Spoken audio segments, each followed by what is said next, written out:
धन्य है आपके माता पिता जिससे जन्म हुआ। धन्य है आपके पिछले जन्मों की भक्ति और संयम। उसी के परिणाम स्वरूप आज आप परमात्मा की शरण में आए हो। लख वर्षूरा जूझ ही लख वर्षा मध्य लख वर्ती जहान में तो सतगुरु से मांगे। भावार्थ है कि आप इतने अच्छे धर्म कर्म वाले व्यक्ति रहे हो, लेकिन मोक्ष नहीं मिला। मोक्ष न मिलने का कारण परमात्मा पर अविश्वास रहा। जिस भी धर्म में जाति के अंदर हम जन्मे, हम उन्हीं क्रियाओं को उत्तम मानते रहे। परमात्मा के ज्ञान से प्रेरित होकर कुछ दिन भक्ति जरूर की, लेकिन एक से अनेक अधिक नहीं थे हम, फिर हम रह जाते थे। लेकिन ये परमात्मा हमारे पिता हैं कबीर साहब, हमारे सच्चे साक्षी हैं, हमारे एकमात्र हितैषी हैं इन काल के 21 ब्रह्मांड रूपी नरक में। बच्चों, कबीर साहब कहते हैं झूठे सुख को सुख कहे ये मान रहा मनमोद, ये सकल कभी ना काल का कुछ मुख व कुछ क्रोध। हम इस झूठे सुख को सुख मान रहे हैं। थोड़ा सा धन हो गया, कार कोठी होगी, बेटा बेटी होगी, और फिर सारा दिन बकवादों से अतिरिक्त कुछ नहीं सोचता। धन जोड़ लो, हेरा फेरी कर लो, और अधिक पैसा हो जाता है, राजनीति में आ जाओ, यानी महिमा की भूख बनी रहती है। और ये हमारे जन्म मरण का मुख्य कारण है। जैसे आप धर्मदास जी के प्रसंग में सुन रहे हो, कितनी तड़प थी, कितना धन था, लेकिन कुछ भी बन ले, राजा बन ले, महाराजा बन ले, सेठ बन ले, और कई गरीब निर्धन बन। अब निर्धन को तो वैसे संतुष्टि नहीं हो चाहता, धन चाहिए। धन है तो सुख है। जिसका संतान नहीं है वो चाहता संतान है तो सुख है। कोई सेठ धनवाला सोचता है कि मुझे कोई सुख नहीं। सुख तो इन राज्य महाराजों को होता है। राज्य महाराजों को सपने में भी सुख नहीं होता। बच्चों, यह बात जिस दिन आपके हृदय में बैठ जाएगी कि ये सुख है ही नहीं, रात को भी नींद नहीं आती राजाओं को, नेताओं। लेकिन कुछ दिन कमांड चलती है इनकी, इसी में फूले रहते हैं। फिर ये भी सोचते हैं कि स्वर्ग में सुख होगा। स्वर्ग के राजा इंद्र वो भी महादुखी, 24 घंटे टेंशन रहती है, कोई तप करके और तेरे इस राज ने छीन ना ले। स्वर्ग का राजा नीचे यज्ञ करके या तप करके बनता है, और उसमें एक शर्त होती है कि तेरे शासन के दौरान, तेरे शासन काल में यदि कोई पृथ्वी पे ऐसा तप कर लेगा जो खंड ना हो, कुछ समय निर्धारित है, और 100 अश्वमेध यज्ञ निर्बाध कर गया तो तेरी पदवी को छीन लिया जाएगा, उसको ये पद दिया जाएगा। तो बच्चों, उस राज को बनाए रखने के लिए इंद्र कभी हद भी पार कर देता है, अति कर देता है, इज्जत बेइज्जती का सवाल भी नहीं रहता। एक प्रसंग आता है, मार्कंडे गोसाई तपस्या कर रहे थे बंगाल की खाड़ी में। इंद्र को पता चला कि एक साधक मार्कंडे बहुत जबरदस्त तप कर रहा है, और कुछ दिनों में उसका तप संपूर्ण होने वाला है, और तेरी गद्दी जाएगी। उसने अपने देवता गुप्त रूप में गुप्तचर छोड़े होते हैं। इंद्र ने अपनी पत्नी भेजी उसका धर्म खंड करने के लिए। कति अंत हो जाता है आदमी जब अपनी पत्नी को परपुरुष के पास भेजता है, यह कति गिरावट की अंत आ जाता है। इतना जलील होना पड़ता है इस राज्य को बनाए रखने में, और वो भी हार जाती है। फिर इंद्र जाता है। ये लंबी कथा है, फिर कभी बताएंगे। मार्कंडे ऋषि इंद्र की पदवी को टारगेट करके तप नहीं कर रहा था। ये ऋषि क्या करते रहते हैं, ओम नाम का जाप करते हैं और तप करते हैं। तब तो इन्होंने ब्रह्मा जी से लिया। ब्रह्मा जी कमल के फूल पर बैठे थे। जब वो होश में आए, कमल जल पे होता कमल का फूल, सब जगह जल ही जल था। आकाशवाणी हुई कि तप करो। यह आकाशवाणी उसने भगवान की मानी। 1000 वर्ष तप किया। फिर आकाशवाणी हुई सृष्टि रचो, यानी जीव उत्पत्ति करो। तो कहने का भाव ये है बच्चों, फिर बाद में इनको वेद मिले, ब्रह्मा ने वेद पढ़े। ये सारे ब्राह्मण ब्रह्मा की संतान है। इनका सबका गुरु ब्रह्मा जी है। ब्रह्मा जी ने इनको बताया ओम नाम का जाप वेद में लिखा है। बच्चों, ब्रह्मा जी ने वेदों को पढ़ा। उसमें यजुर्वेद अध्याय 40 मंत्र 15 में ओम नाम है। चारों वेदों में कहीं और दूसरा नाम नहीं, ना दोबारा ओम नाम का जिक्र है। तो इन्होंने ओम नाम तो वेदों से ले लिया और तब आकाशवाणी मान ली भगवान की, ब्रह्मा जी ने। तो ईश्वर ने उसी आधार पर साधना की। मार्कंडे भी वही डड़े डो रहा था। उसको इतना जरूर पता था कि इंद्र का राज एक अन्य गानी ओम के जाप से ब्रह्मलोक प्राप्ति होती है। तो वो ओम नाम का जाप करता था, उधर से वो तप भी करता था। ओम नाम के जाप से ब्रह्मलोक प्राप्त होता है। गीता अध्याय 8 श्लोक 13 में गीता बोलने वाला सर्वु कहता है ओम इति एक अक्षरम ब्रह्म व्यवहारं माम अनुसमरण ये पर्याति पदम देहम स याति परमाम गतिम। मुझ ब्रह्म का केवल एक ओम नाम है, जो इसका अंतिम सांस तक भक्ति करते हुए शरीर छोड़ के जाता है, वो ओम नाम से मिलने वाली परम गति यानी ब्रह्मलोक को प्राप्त होता है। ब्रह्मलोक प्राप्त होता है, ये कहां प्रमाण है? श्री देवी महापुराण। श्री देवी जी दुर्गा जी राजा हिमालय को बताती है। राजा हिमालय कहता है जी मुझे मोक्ष मार्ग बताओ। वो देवी का परम भगत था। देवी ने राजा हिमालय को बताया कि ओम नाम का जाप कर इससे ब्रह्म की प्राप्ति होगी। दिव्य आकाश रूपी ब्रह्मलोक में रहता है। इति सिद्धम, ओम नाम के जाप से ब्रह्मलोक प्राप्ति है। गीता अध्याय 8 श्लोक 16 में लिखा है कि ब्रह्मलोक में गए साधक भी पुनरावृत्ति के अंदर है, दोबारा जन्म मृत्यु में आते हैं। अब जो साधना कर रहा है उसको कति उत्तम मान के कर रहा है, ना तो करे को नहीं, इच्छा ही नहीं बढ़ा उसकी। बताओ, इनको ये नहीं बता तुम कर के रहे हो, इसका प्रतिफल क्या हो। एक कथा सुनाऊं, छोटा सा चुटकुला, सच्चाई है, चुटकुला नहीं, उदाहरण। दास के पास एक बहन अपनी दूसरी बहन को लेके आई। उसका पति शराब पिया करता और रोज पीटे, झगड़ा रखे।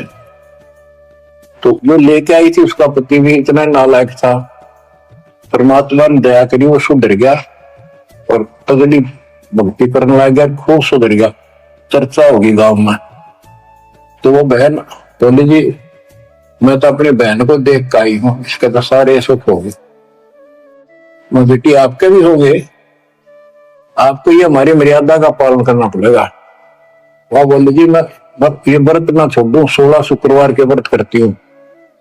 16 शुक्रवार के व्रत करने हैं, वे तो 5-6 हुए हैं मेरे। मैं बोला बड़ा नाम लेना बेटी, वो सब त्यागने पड़ेंगे। ये व्रत रखती किस उद्देश्य से है, क्या लाभ होगा आपको। फिर तो वो बहन बोली जी बताई थी किसी ने, अब तेरा पति शराब छोड़ देगा। मुझे पहले 16 शुक्रवार व्रत के प्रतिफल बताऊं के उसे, इसका लाभ क्या है। ये आन उपासना, ये डले ढोने वाले क्या बताते हैं कि एक बहन का पति प्रदेश में गया था और वो 2-3-4 साल तक आया नहीं। उसने किसी ज्योतिषियों से दिखाया, पत्रे हाथ दिखाए किसी ने बता दिया कि तेरा पति तुझे भूल चुका है, तेरी याद नहीं रही है, माता संतोषी के व्रत रख 16, तेरा पति वापस आ जाएगा। उसने व्रत रखने शुरू किए, शुक्रवार के 16वें व्रत वाले दिन वापस आ गया। ये है इसका फल। और मैं बोला तेरा पति रोज आवे रोज कूटे, गड्ढे ये तू इस बता के फूकेगी अंदर तक, बुद्धि कान रखेगी तुम्हारी, तंती रखना नहीं चाहिए, 2-4 दिन ना हो तो बढ़िया, पिटाई देना हुआ। कहने का भाव यह बच्चों, इन गुरुआ गांव बिगाड़े संतो गुरुआ गांव बिगाड़े, ऐसे कर्म जीव का लागिए कीव जड़े नहीं जाड़े। उदाहरण देता हूं, कबीर साहब कहते हम मोहम्मद को वहां ले गए, इच्छा रूपी सतलोक गिरे हो, ऊट मोहम्मद महल पठाया, दूध धीरे दे करुणा दे। यानी हम हजरत मोहम्मद जी को ऊपर लेकर गए थे कि ये समझ गया तो इन सब जो इसमें लाखों त्याग कर रखे सबको बता देगा। लेकिन नीचे पर बोता घनी होगी थी, संगत उबत खूब होगी थी इसकी, और उसके ऊपर पर बोता पाके भूल गया भगवान को, नहीं इच्छा हुई तो वापस छोड़ दी। उस दिन पाछे आप भी मर गया और वहां पर भूता भी रहेगी। काल का इतना अजब गजब जाल है बच्चों। तो धर्मदास जी से बोले कि आप नीचे जाओ, धर्मदास जी बोले भगवान ये वहां ना बेचो, यही रख लो मेरे दाता, और इस नरक में मत दे। अब मैं नहीं जाऊं दाता वहां पर। परमात्मा बोले भी ऐसे नहीं बात सुनेंगे, वहां तुम जा चिंता ना कर, मैं तेरे साथ रहूंगा और सत भक्ति दूंगा, उससे आपकी भक्ति गजब की बन जाएगी और भक्ति युक्त होकर यहाँ आएगा, वैसे यहाँ ठिकाना नहीं मिलेगा तेरे। और दूसरी बात है कि तूने सब कुछ देखा है, नीचे औरों को बता, तेरे भाई बहनों को विश्वास होगा। धर्मदास कहता है मोहे राख लियो महाराज हमसे बिगड़ी है, मोहे राख लियो महाराज हमसे बिगड़ी है, बिगड़ी है महाराज हमसे, बिगड़ी है महाराज हमसे, बिगड़ी है हमें नाम लो महाराज, काल की नगरी है तुम्हें नाम भेजो महाराज, काल की नगरी है। रोबरी तरह जैसे किसी ने आग में धकाया करे जबरदस्ती मर तो कर राख लो महाराज हम गंदे हिसाब से। अब पता चला उन सारे भक्तों ने बताया तुमने ऐसी गलती करी थी भाई, इसलिए दुख पारी कि हमने खुद बिगाड़ी अपनी किस्मत, तुम रख लो दाता, ना वे जो मेरे मालिक पैर पकड़े रोवे। परमात्मा बोले भाई ऐसा ना कर, वापस चल और वहां पर मैं तेरे साथ रहूंगा, भक्ति कर, कोई दिक्कत नहीं आने दूंगा मैं तेरे को, चिंता ना करी, तेरे पीछे पीछे न फिरूंगा मैं। और ये सारे ठाठ मैंने दे रखे थे तेरे को वहां पर, ना काल तो तेरा कचू मन निकाल दे 1 मिनट में। धर्मदास को फिर हौसला हुआ और तीसरे दिन शरीर में वापस आया। आसपास सारे रिश्तेदार भी आ गए 3 दिन में, सारा गांव क्यों सेठ था, पैसे वाला था, लोग जोर पे बैठे, ना मरता ना जिंदा, इसका क्या हाल हो गया। परमात्मा ने बताया मैं काशी में हूं, एक दुल्हे का काम करता हूं, मेरा नाम कबीर है, मेरा गुरु रामानंद जी है, स्वामी रामानंद, जो वहां के प्रसिद्ध संत हुआ करते थे। धर्मदास जी सचेत हुए, उठे तो देखा चारों तरफ हाहाकार मच रहा, वो जिंदा हो गए तो एकदम खुशी की लहर आ गई। आमने भी रोए तो वो कहने लगा क्या हो गया तुमको, तो बोले आप तो मर गए थे, ना मरो थे ना जियो थे, अचेत पड़े थे, बेहोश थे, हमको टेंशन हो गई थी कि मरेंगे। तब तो उसको विश्वास हुआ, नहीं तो सपना मानना, वो ये मन इतना दुष्ट है, इतना उल्टा चल रहा है, जब ठीक ठिकाने की तरफ चलता है जीव, परमात्मा कसर नहीं छोड़ते, ये उसका बाप है। तो धर्मदास को विश्वास हुआ रे तेरे की सचमुच में तो सचखंड गया, सतलोक गया था। फिर उनको बताने लग गया सारी, मैं वहां गया था, फकिंदा बाबा भगवान है, खुद है, सारी सृष्टि रचने वाले हैं, ब्रह्मा विष्णु महेश, तो उनके सामने कुछ भी नहीं है। तो रिश्तेदार तो चले गए, पागल हो गया, बांटन दे, जिंदा हो गया, शुक्र है। लेकिन जिसका लागे वो तन बदले। धर्मदास काशी पहुंचे और देखे बुलाए के रूप में बैठे वो सूरत क्यों की तू चरणों में पड़ गए। आसपास के कॉलोनी के लोग आगे बुलाए, बताओ पूछे कौन है, ये सेठ है, ऐसे ऐसे कांधोगढ़ का प्रसिद्ध सेठ है।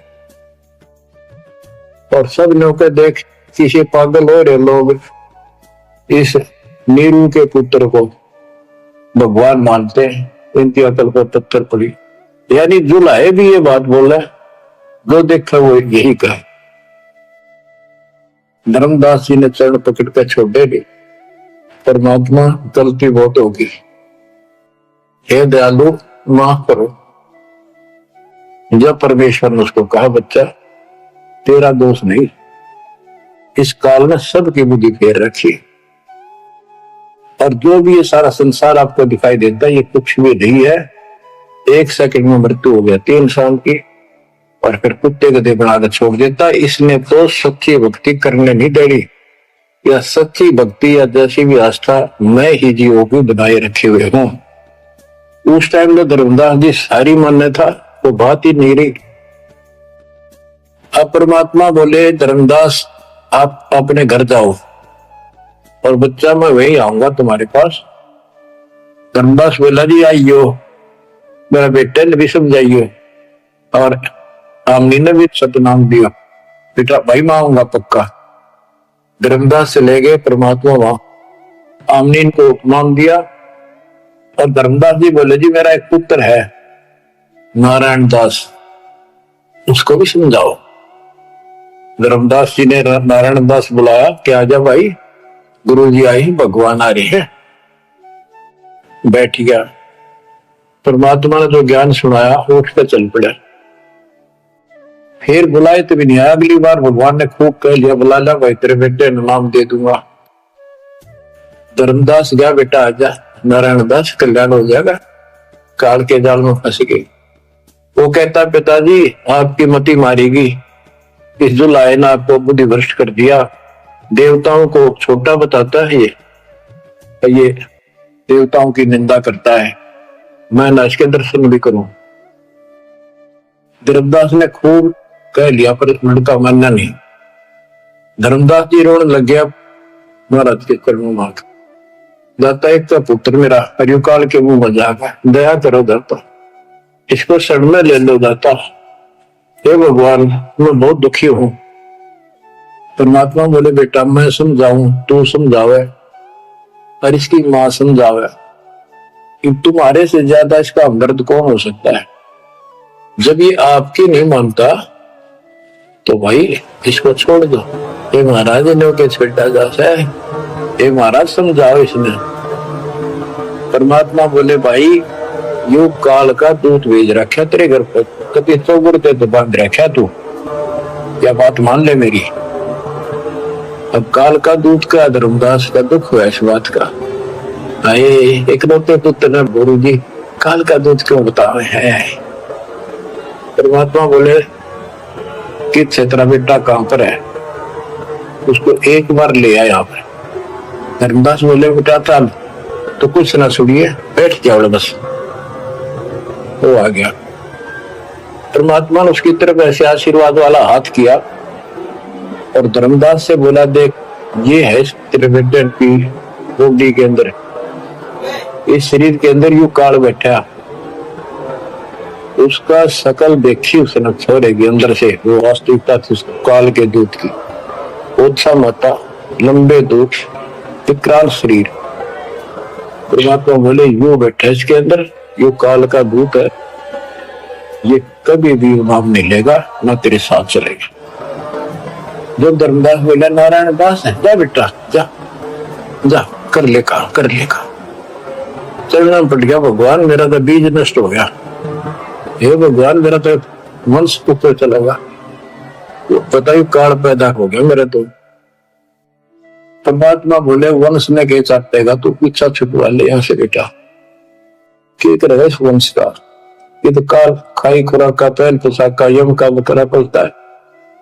लेकिन हमारे तो रंग चढ़ रहा है, लोग के कहेंगे, फलाना के कहेगा, संतान ना होते संपत्ति का कैसे होगा, कई बीमारी बांट रखी है, कई रोग ला रखे काल। परमात्मा बोले ठीक है, तेरे को मैं अपना बच्चा अपना हंस भेजूंगा, और आज से 1 साल के बाद तेरे घर में पुत्र उत्पन्न होगा, उसका नाम चूड़ामणि रखना। उस समय बताते धर्मदास की उम्र 80 साल की हो चुकी थी, और आमनी देवी भी वरदौलिये थे। इस धर्मदास के आप विश्वास हो, ये मालिक थे परमात्मा, इस उम्र में कैसे बच्चे होंगे हमारे, हम तो कति व्यर्थ हो चुके हैं। तब दाता ने कहा, देख उधर देख, तेरे आंगन में एक छोटा सा बच्चा ऊपर से आया, आंगन में हाथ पैर मारे नो, एक पत्ते के ऊपर लेट गया, आके साथा है पत्ता से, ये तेरे घर में 1 साल के बाद आएगा।